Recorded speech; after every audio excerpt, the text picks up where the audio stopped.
The drone attacks are reported to have knocked out half of Saudi Arabia's oil production, the most severe blow against the kingdom in the over 4 years of their involvement in Yemen's civil war.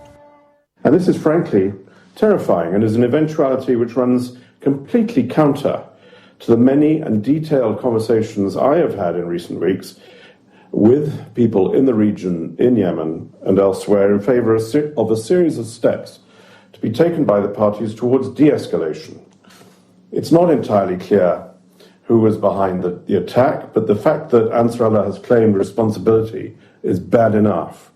And whatever we will discover of the attack, it is a sure sign that for Yemen, the direction of travel seems to be away from the peace we all seek. And every day that war goes on, the greater the threat, as we see, to regional stability. So we need to take a bold move. President Trump didn't mention Iran by name in this tweet, deferring to a Saudi investigation to establish responsibility, but warned the United States was locked and loaded. The United States condemns these attacks in the strongest possible terms, standing firmly with our Saudi friends.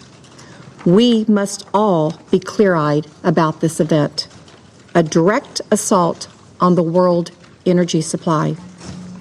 Claims of responsibility have been made, but as Secretary of State Mike Pompeo has clearly stated, there is no evidence that the attacks came from Yemen. Emerging information indicates that responsibility lies with Iran.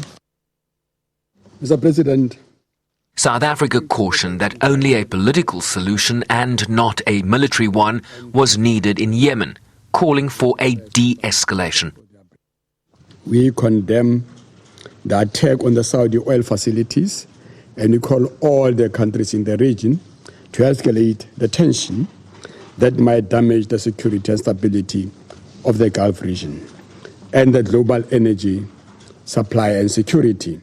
A spokesperson for Iran's foreign ministry rejected the accusation of blame, while Iraq has denied that its territory was used to launch the attacks.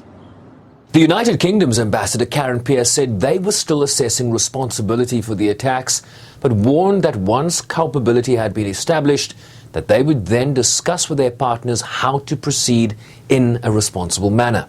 China, for its part, called on the parties to the conflict to resolve their differences through dialogue and negotiation and to avoid any further escalation. Sherman Bryce-Pease, SABC News, New York.